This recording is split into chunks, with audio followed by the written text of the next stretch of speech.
Aquí estoy. Soy Melvin Brooks. He venido a detener el espectáculo. Mel Brooks nunca ha tenido miedo de remover las aguas, ya sea a través de sus comedias audaces o sus reflexiones directas sobre Hollywood. Pero ahora, a una edad en la que la mayoría disfrutaría tranquilamente de su legado, Brooks ha sorprendido a sus fans al admitir que su larga carrera no estuvo exenta de conflictos. En un raro momento de honestidad sincera, reveló que hubo actores con los que tuvo malentendidos significativos. La revelación inmediatamente despertó la curiosidad, no porque Brooks sea conocido por el drama, sino porque siempre ha sido considerado un maestro de la colaboración. Entonces, ¿por qué ahora? ¿Y qué pasó realmente detrás de las cámaras? Estas revelaciones te impactarán hasta la médula. El viaje de Mel Brooks a Spaceballs. Mel Brooks, nacido Melvin James Kaminsky el 28 de junio de 1926 en Brooklyn, Nueva York, se convertiría en una de las voces más importantes de la comedia estadounidense. Pero sus comienzos estuvieron lejos de ser glamurosos. Al crecer en una familia de clase trabajadora durante la Gran Depresión, Brooks desarrolló un temprano sentido del humor como una forma de lidiar con las dificultades y conectar con quienes lo rodeaban. La comedia se convirtió no solo en entretenimiento, sino en una herramienta de supervivencia, dando forma y a la base de lo que se convertiría en su legendaria carrera. Su temprana vida en Brooklyn le inculcó una resiliencia y un ingenio agudo que luego se tradujo perfectamente en su trabajo como artista, escritor y director, asegurando que su humor siempre se sintiera arraigado en la experiencia real. En 1944, la vida de Brooks dio un giro dramático al servir a su país durante la Segunda Guerra Mundial. De 1944 a 1946, fue ingeniero de combate en el ejército de los Estados Unidos, un papel que lo colocó directamente en medio de los esfuerzos de guerra. Esta experiencia no solo le dio disciplina, sino que también lo expuso a algunas de las realidades más duras de la vida. Si bien más tarde usó el humor para parodiar el conflicto, como en sus obras satíricas, el servicio militar de Brooks le brindó una comprensión de primera mano de la seriedad de la guerra. Es esta dualidad, el respeto por la gravedad de los eventos, pero también la capacidad de encontrar la risa en medio de la dificultad, lo que definiría su voz cómica durante décadas. Sus años militares le brindaron perspectiva, dando forma a su capacidad para equilibrar el humor con la sustancia. Después de dejar el ejército, Brooks comenzó su carrera en el entretenimiento a finales de los años 40 y 50, primero como comediante de stand-up y luego como escritor de televisión. Su gran oportunidad llegó cuando comenzó a trabajar en Your Show of Shows con Sid Caesar. Este programa fue uno de los primeros hitos de la comedia en la televisión y le permitió a Brooks perfeccionar su sincronización, ingenio y enfoque único de la comedia junto con otras leyendas del campo que pronto lo serían.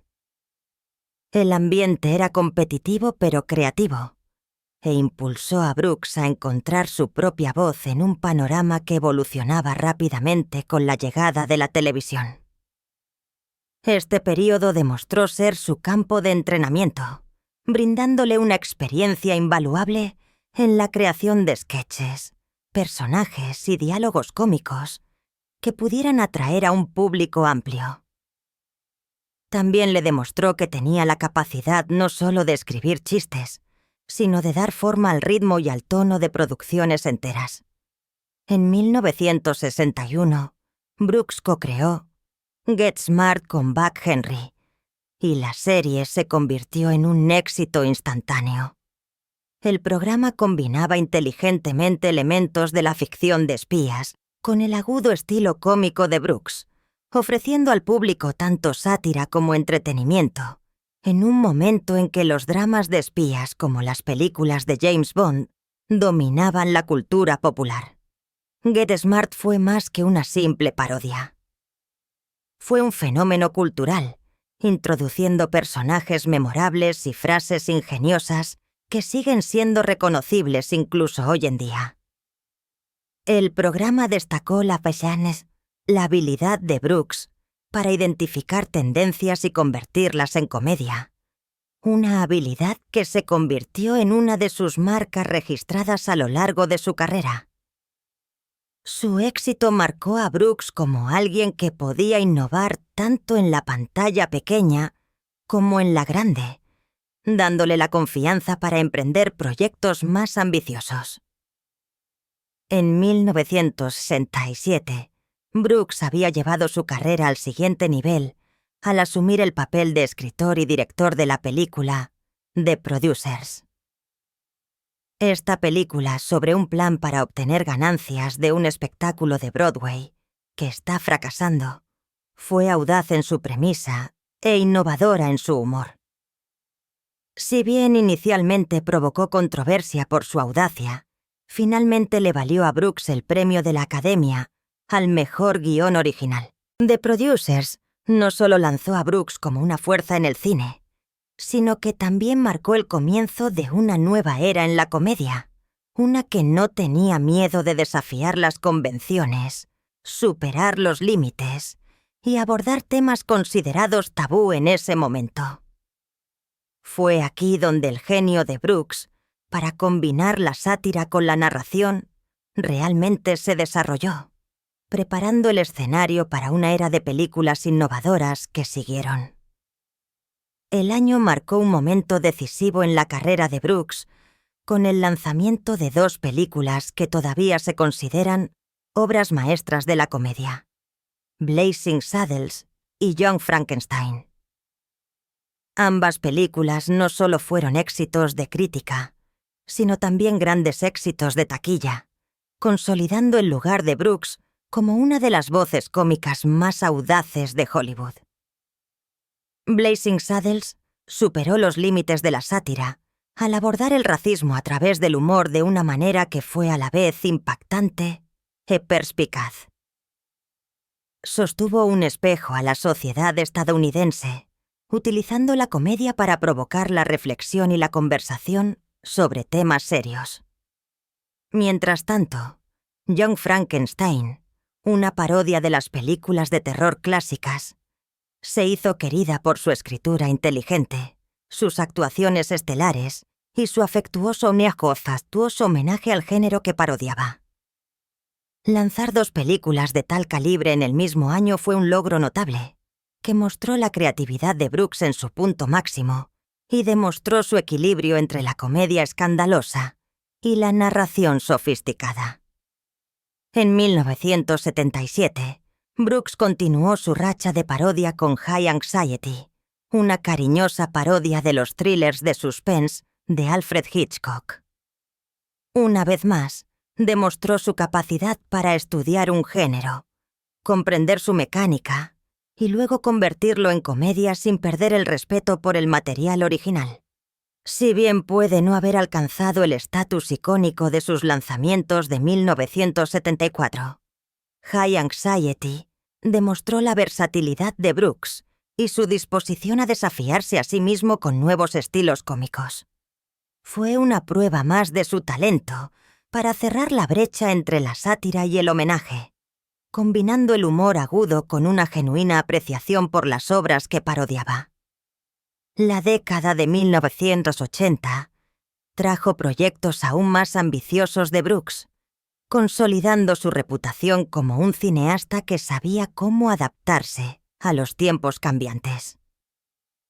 En 1981, lanzó History of the World Part 1, una película que mostró su combinación característica de parodia histórica y comedia escandalosa, La película llevó al público a un viaje satírico a través de diferentes épocas de la historia humana, ofreciendo una serie de sketches que destacaron el amor de Brooks por lo absurdo y su enfoque intrépido del humor.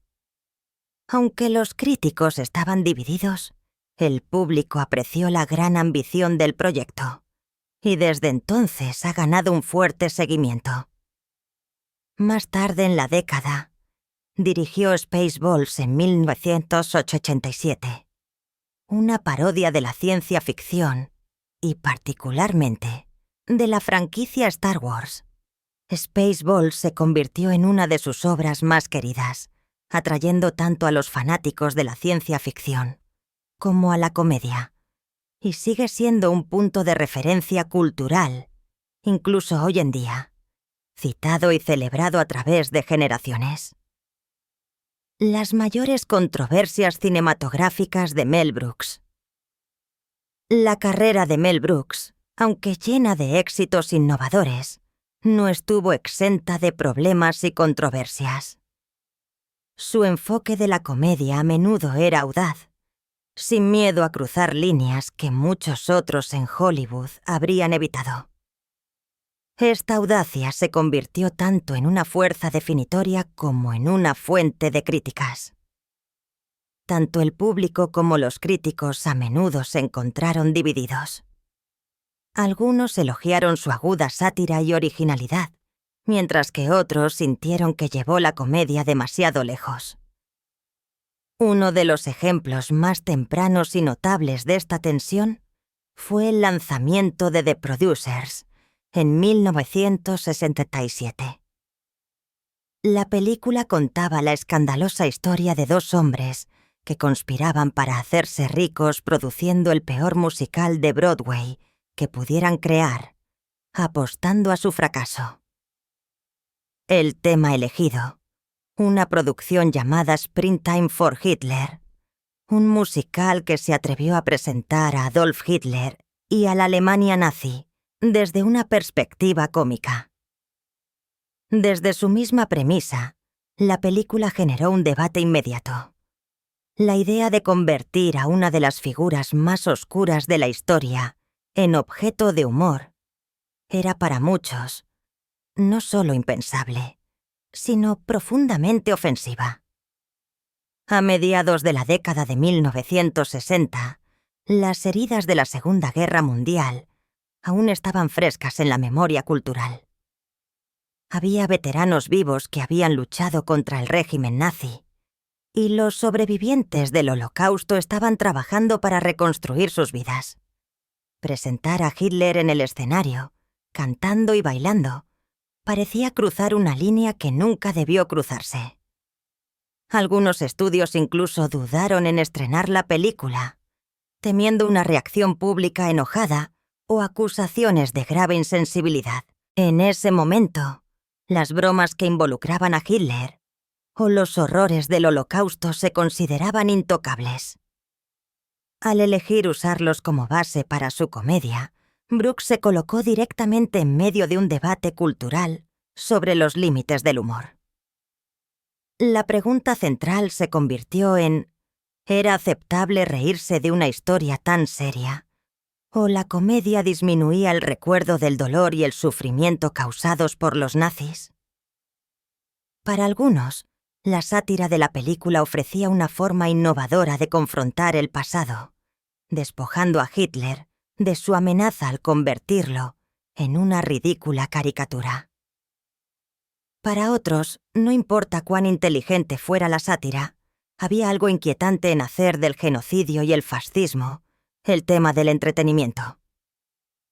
Este choque de interpretaciones definió la recepción inicial de la película y consolidó su reputación como audaz y divisiva. A medida que las conversaciones se hicieron más fuertes, la controversia destacó los riesgos que Brooks siempre estuvo dispuesto a correr en su carrera. Si bien algunos críticos denunciaron la película por ser imprudente, de mal gusto e insensible, otros la defendieron como una genialidad. Argumentaron que The Producers expuso lo absurdo del fascismo al despojarlo de cualquier dignidad haciendo que Hitler fuera risible en lugar de temible. El propio Brooks dejó clara su posición. Creía que la mejor manera de luchar contra el mal era ridiculizarlo. En su opinión, la risa podía ser un arma, una más poderosa que el silencio porque eliminaba el miedo. Al burlarse de Hitler, Brooks sintió que estaba disminuyendo el aura de terror que el dictador había tenido una vez. Sin embargo, incluso con esa defensa, no todos estaban persuadidos. Para algunos, la idea de ver a Hitler tratado cómicamente era simplemente demasiado para aceptar. Esta división de opiniones significó que The Producers no fue universalmente aceptada cuando se estrenó por primera vez. Algunos miembros del público se rieron, mientras que otros se marcharon profundamente incómodos. Sin embargo, con el tiempo, creció el reconocimiento de la originalidad de la película. Eventualmente, llegó a ser vista como una obra innovadora que desafió las ideas convencionales sobre lo que la comedia podía abordar. La película incluso le valió a Brooks el premio de la Academia al mejor guión original, un logro importante que indicó que la industria estaba dispuesta a reconocer su brillantez, a pesar de la inquietud que generó. Ese premio, sin embargo, no borró el recuerdo de la vacilación y las críticas que rodearon el debut de la película. En cambio, dejó claro que la carrera de Brooks nunca estaría libre de controversia, porque no tenía interés en ir a lo seguro. Continuaría superando los límites y provocando conversaciones sobre lo que era material aceptable para el humor. Esa misma audacia reapareció en 1974, cuando Brooks lanzó Blazing Saddles, un western satírico que abordó el tema del racismo en Estados Unidos de frente. La película se convirtió en una de sus obras más celebradas, pero también sigue siendo una de las más controvertidas. A diferencia de The Producers, que impactó al público con su elección de tema, Blazing Saddles los impactó con su lenguaje crudo y provocativo. El guión presentaba el uso frecuente de la palabra con NN y otros epítetos raciales, lo que dividió al público desde el principio. Problemas cómicos y políticos de Mel Brooks. La carrera de Mel Brooks, marcada tanto por logros innovadores como por obras controvertidas, inevitablemente se cruza con debates culturales más amplios sobre la corrección política y la libertad de expresión. En los últimos años, Brooks ha sido directo sobre su perspectiva sobre el panorama moderno de la comedia. Ha expresado repetidamente la creencia de que la cultura actual de corrección política ha, en su opinión, restringido la libertad creativa de los comediantes y cineastas. Brooks ha llegado a sugerir que películas como Blazing Saddles, que superaron los límites de la sátira y el comentario social en la década de 1970, no podrían producirse en el clima contemporáneo sin alteraciones significativas. En sus palabras, la corrección política representa la muerte de la comedia, una frase que ha provocado discusión y desacuerdo en los círculos del entretenimiento. La preocupación de Brooks se centra en la noción de que el humor debe permanecer sin miedo a abordar temas difíciles, incómodos o tabú para cumplir su función social. Desde su perspectiva, la comedia es más poderosa cuando desafía al público, muestra las absurdidades de la sociedad y obliga a la reflexión a través de la risa. Blazing Saddles, con su representación exagerada del racismo, ejemplifica esta filosofía. Si bien el uso del lenguaje ofensivo y estereotipos sociales en la película fue deliberado y diseñado para satirizar la intolerancia, Brooks argumenta que tales enfoques ahora se encontrarían con un intenso escrutinio o un rechazo absoluto. En su opinión, Las restricciones impuestas por la corrección política corren el riesgo de limitar la gama de temas que los comediantes pueden explorar y podrían sofocar el mismo tipo de sátira audaz y confrontacional que definió gran parte de su trabajo. Sin embargo, la postura de Brooks no está exenta de críticas.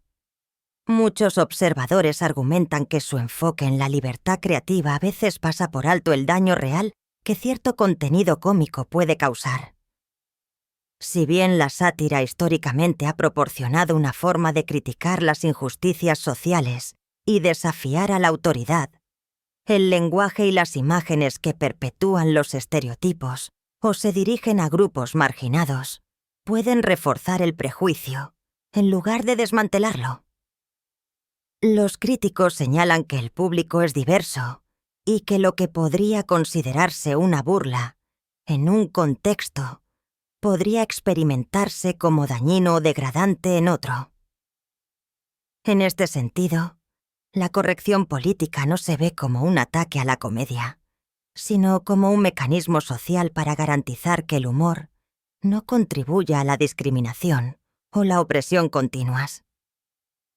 Esta tensión entre la libertad artística y la responsabilidad social se encuentra en el corazón de los debates que rodean las películas de Brooks y su relevancia en la actualidad.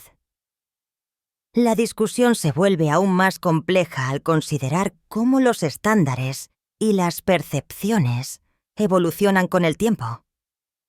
Lo que se consideraba aceptable en las décadas de 1960 y los 70 ahora puede considerarse ofensivo o insensible.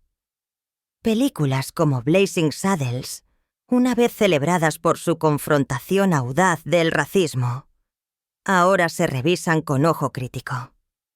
El público moderno, influenciado por una mayor conciencia del contexto histórico y cultural, puede ver el uso frecuente de epítetos raciales o estereotipos exagerados de manera diferente a los espectadores en el momento del lanzamiento de la película.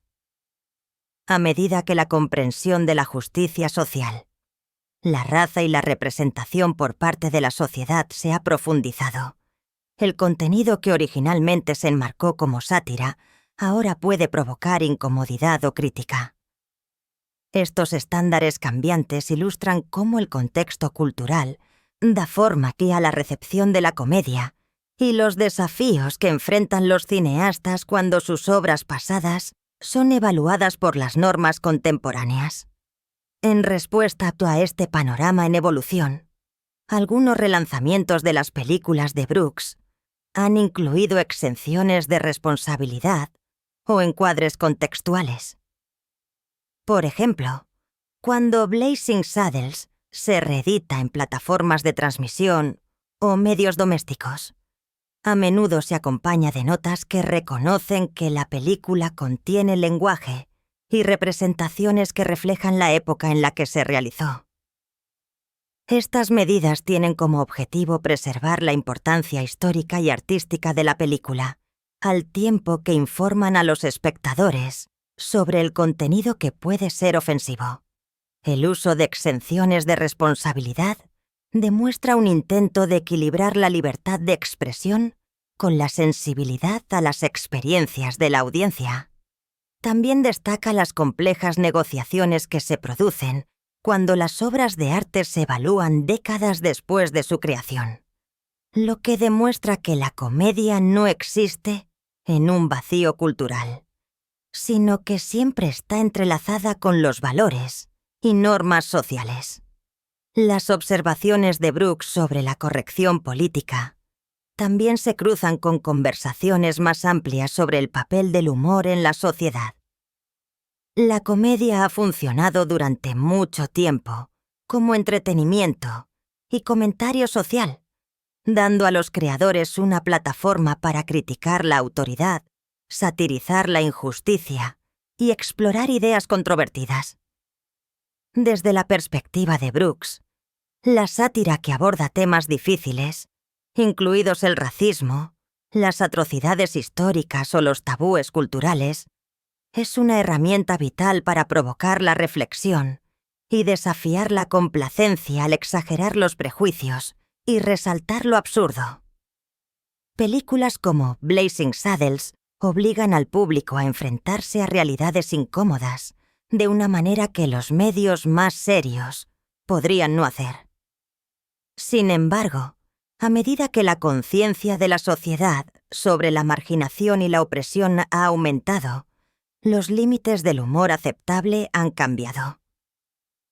Lo que una vez sirvió como un método para exponer las fallas de la sociedad, ahora puede interpretarse como la perpetuación del daño, creando una tensión entre la intención artística y la percepción de la audiencia. Esta tensión se complica aún más por las diferencias generacionales en las expectativas y los valores. Los públicos que experimentaron las películas de Brooks en el momento de su lanzamiento, a menudo las vieron a través de la lente de las normas culturales de la época, interpretando los estereotipos exagerados y el lenguaje ofensivo como sátira intencional. Los espectadores modernos, sin embargo, son más propensos a evaluar el mismo contenido con los estándares contemporáneos de inclusión y respeto. Esta disparidad crea una dinámica en la que las obras de comedia más antiguas son veneradas por su innovación y examinadas por aspectos que pueden ya no estar en línea con las sensibilidades actuales. El debate sobre la corrección política y la libertad cómica, por lo tanto, no se trata solo del contenido de las películas de Brooks, sino también de cómo la sociedad define y negocia los límites aceptables para el humor a lo largo del tiempo. Conflicto entre Mel Brooks y Roger Ebert. La carrera de Mel Brooks se ha definido no solo por sus películas innovadoras y su enfoque intrépido de la comedia, sino también por las tensiones, los malentendidos y las confrontaciones ocasionales que surgieron entre él y los críticos o colaboradores. A lo largo de su carrera de décadas, Brooks ha superado constantemente los límites del humor, combinando sátira, comedia física y comentario social, de maneras que a menudo eran audaces y a veces controvertidas. Si bien estas cualidades le valieron elogios, premios y un seguimiento devoto, también ocasionalmente condujeron a fricciones, ya que sus audaces elecciones creativas no siempre resonaron con todos. Incluso una figura tan celebrada como Brooks, cuyo trabajo ha traído risas a millones de personas a través de generaciones, no fue inmune a momentos de conflicto, momentos que revelan el lado humano de un cineasta legendario. En una revelación sincera, Brooks nombró recientemente a actores con quienes había experimentado malentendidos a lo largo de los años, brindando al público una rara visión de los desafíos y las complejidades que pueden acompañar la colaboración creativa. Estas anécdotas arrojan luz sobre las realidades de trabajar en una industria donde las personalidades, las visiones y las interpretaciones artísticas a menudo se cruzan de maneras impredecibles. Entre estas historias, una de las instancias más notables no involucró a un actor en absoluto, sino a un crítico de cine prominente y muy respetado, Roger Ebert. Ebert, cuya influencia en el cine y la opinión pública fue inmensa, era conocido desde hace mucho tiempo por sus reseñas reflexivas y perspicaces, que ofrecían elogios y críticas con un razonamiento cuidadoso.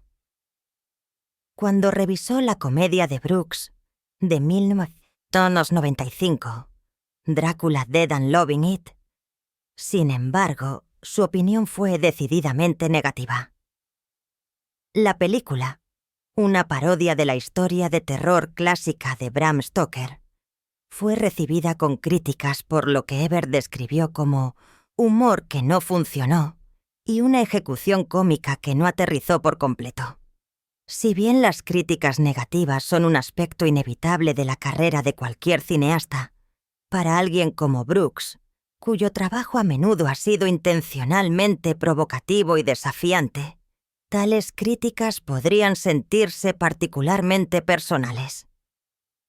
Brooks, quien para entonces había establecido un prolífico e influyente cuerpo de trabajo, no tomó a la ligera la crítica de Ebert. Según los informes, se enfrentó a Ebert directamente, dando una respuesta contundente y algo personal que subrayó tanto su orgullo por sus logros como las apuestas emocionales involucradas en la creación de arte. En su memorable comentario, Brooks dijo: «Escucha, tú, he hecho 21 películas. Soy muy talentoso. Viviré en la historia. Tú solo tienes un cuerpo». La declaración, notable por su intensidad, revela el profundo sentido de seguridad en sí mismo que Brooks mantuvo a lo largo de su carrera. También refleja el peso acumulativo de décadas dedicadas a la creación de programas de televisión, producciones de Broadway y largometrajes, todo lo cual contribuyó a su creencia en el significado perdurable de sus contribuciones al entretenimiento. La confrontación es sorprendente no solo por las palabras en sí, sino también por el contexto en el que ocurrieron. Las películas de Brooks, desde The Producers hasta Blazing Saddles, a menudo fueron diseñadas para desafiar al público, provocar el pensamiento y difuminar las líneas entre la incomodidad y la risa. Fueron ambiciosas tanto en escala como en concepto, combinando el comentario cultural con el humor absurdo. A la luz de esto, la crítica negativa de Ebert podría haber sido percibida por Brooks como una subestimación de la intención y la habilidad detrás de la película. El conflicto de Brooks con Max Liebman. La revelación sincera de Mel Brooks sobre los actores y colaboradores con quienes experimentó malentendidos proporciona una visión fascinante de la compleja dinámica del trabajo creativo en Hollywood. Si bien los conflictos a menudo se ven negativamente, también son un subproducto natural de la colaboración artística, especialmente cuando convergen personalidades fuertes e ideas innovadoras. Siguiendo a la bien documentada confrontación con el crítico Roger Ebert sobre Drácula, Dead and Loving It, Brooks también reflexionó sobre las tensiones de mucho antes en su carrera, incluidas algunas que ocurrieron durante sus años de formación como escritor y comediante. Una figura notable en estos primeros enfrentamientos fue Max Liebman, un productor y director de televisión que desempeñó un papel fundamental en los primeros días de la comedia televisiva. Max Liebman, conocido por su trabajo en programas como Your Show of Shows y otras producciones de televisión en vivo, a fines de la década de 1940 y 1950, tenía la reputación de ser un productor exigente y estricto. Al principio de la carrera de Brooks, cuando todavía estaba aprendiendo los entresijos de la escritura televisiva, Liebman supuestamente sentía una fuerte aversión por él. Según los relatos, sus interacciones fueron tensas hasta el punto de hostilidad física, y Liebman supuestamente arrojaba cigarros encendidos a Brooks. Este comportamiento extremo destaca tanto la intensidad de la producción televisiva temprana como los choques que podrían surgir cuando las personalidades creativas chocaban. Para Brooks, que era ambicioso, franco y ansioso por superar los límites de la comedia incluso en sus primeros trabajos, tal tratamiento debió ser impactante y formativo. La fricción entre Brooks y Liebman surgió de diferencias fundamentales en el estilo, el temperamento y el enfoque de la comedia. Brooks, incluso cuando era un joven escritor, era conocido por sus ideas audaces y su disposición a desafiar las normas convencionales. Liebman, por otro lado, favorecía la estructura y la disciplina, esperando que sus escritores trabajaran dentro de parámetros claramente definidos. Estos enfoques contrastantes dificultaron la colaboración y llevaron a repetidos desacuerdos. La energía creativa de Brooks, combinada con su inclinación hacia la irreverencia y la experimentación, chocó con la preferencia de Liebman por el control y el orden. La tensión entre los dos hombres fue emblemática de un desafío más amplio que enfrentaron muchos de los primeros escritores de televisión: equilibrar el deseo de innovación artística con las demandas de los programas de producción, los presupuestos y la supervisión ejecutiva. La carrera de Mel Brooks ha estado marcada no solo por una comedia innovadora y una sátira audaz, sino también por momentos de controversia y malentendidos, tanto dentro como fuera de la pantalla. Siguiendo sus primeros enfrentamientos profesionales, con figuras como Max Liebman, las experiencias de Brooks con colaboradores y figuras públicas continuaron reflejando los desafíos inherentes a superar los límites creativos. Un malentendido particularmente notable involucró a la legendaria actriz Hedy Lamarr, cuyo nombre se convirtió en el centro de una disputa legal y de relaciones públicas derivada del clásico de Brooks de 1974, Blazing Saddles. En Blazing Saddles, Brooks presentó a un villano llamado Hedy Lamarr, un personaje cuyo nombre era obviamente un juego de palabras. La decisión de usar un nombre tan parecido al de la reconocida actriz, que había alcanzado la fama tanto por su talento actoral como por sus contribuciones a la ciencia y la tecnología, provocó una tensión inmediata. Según los informes, la propia Hedy Lamarr tuvo problemas con la referencia, ya que la consideró potencialmente perjudicial para su reputación personal y profesional. Si bien Brooks pretendía que el nombre fuera un elemento humorístico y absurdo de su guión satírico, la similitud con el nombre de una persona real creó una situación que requirió una navegación cuidadosa para evitar complicaciones legales. Este incidente ilustra el delicado equilibrio que deben lograr los cineastas al combinar la parodia, la sátira y las referencias del mundo real, particularmente cuando el humor involucra a personas que aún están vivas y cuyos nombres tienen reconocimiento público. El riesgo de acciones legales en esta situación era tangible. Usar el nombre de una figura conocida en un contexto cómico o satírico puede abrir a los cineastas a demandas por difamación o infracción de los derechos de publicidad. Brooks y su equipo reconocieron esta posibilidad y trabajaron para resolver el asunto fuera de los tribunales, demostrando tanto prudencia como conciencia de las posibles consecuencias de las elecciones creativas. La resolución permitió que la película continuara sin enredos legales prolongados, preservando la capacidad de Brooks para ofrecer la sátira que imaginó, al tiempo que mitigaba el riesgo personal y financiero. Tensión entre Brooks y Richard Pryor.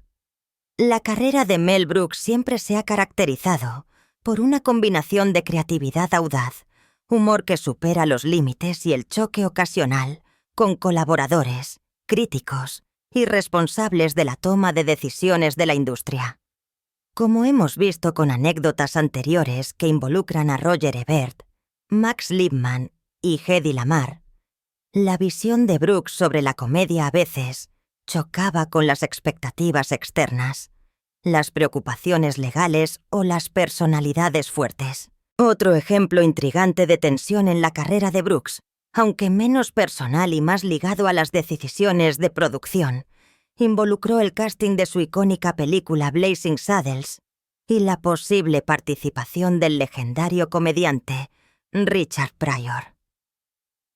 Este incidente arroja luz no solo sobre las ambiciones artísticas de Brooks, sino también sobre las realidades prácticas y los compromisos requeridos en el cine de Hollywood.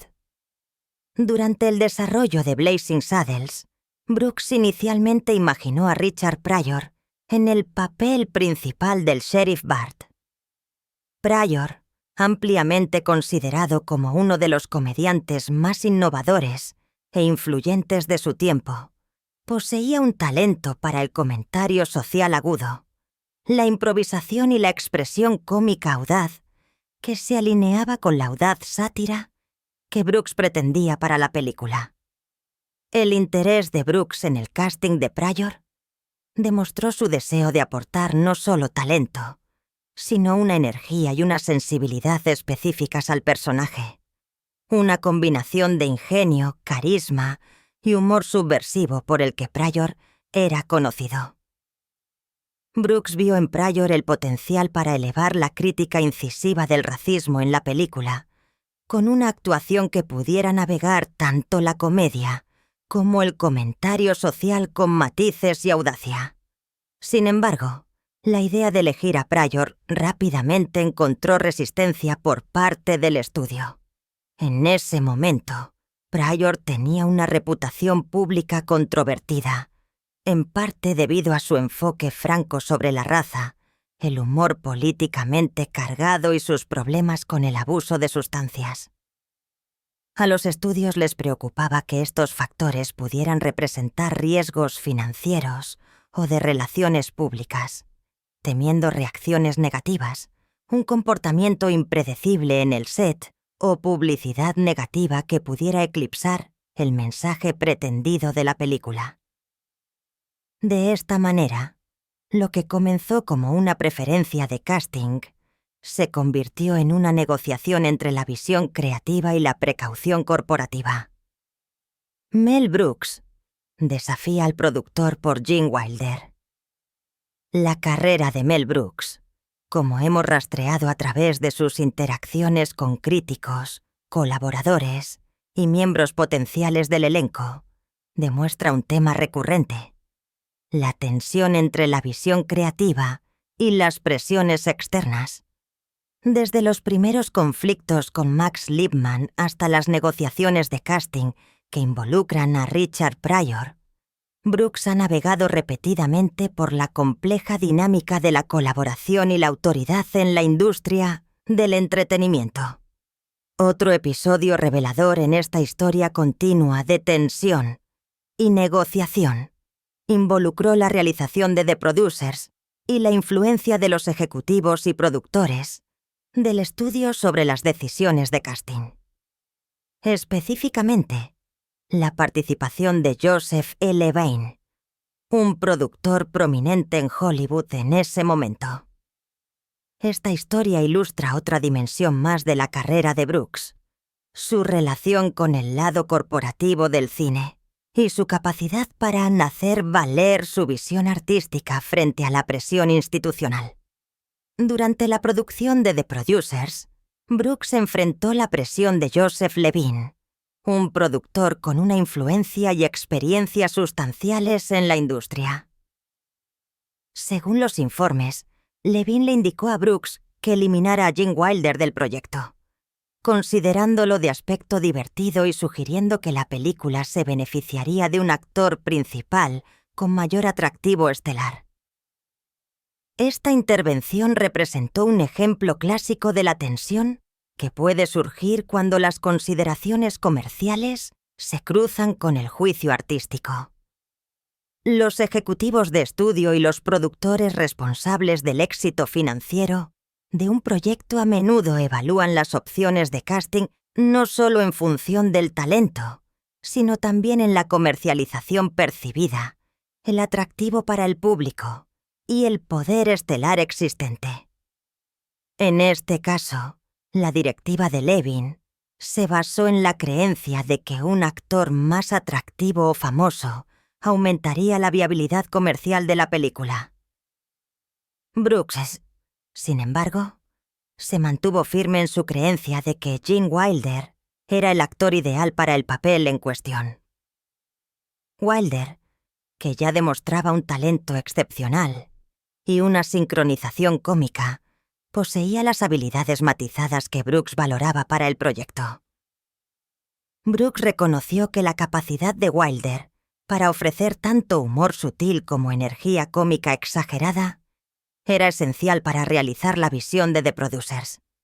En esencia, Brooks enfrentó una elección familiar para muchos cineastas. Ceder a las demandas de un productor poderoso en busca de conveniencia y aprobación financiera, o confiar en sus instintos y mantener la integridad de su visión creativa. Brooks eligió lo último, según los informes, dando la impresión de cumplimiento, y en última instancia, ignorando la directiva y manteniendo a Wilder en la película.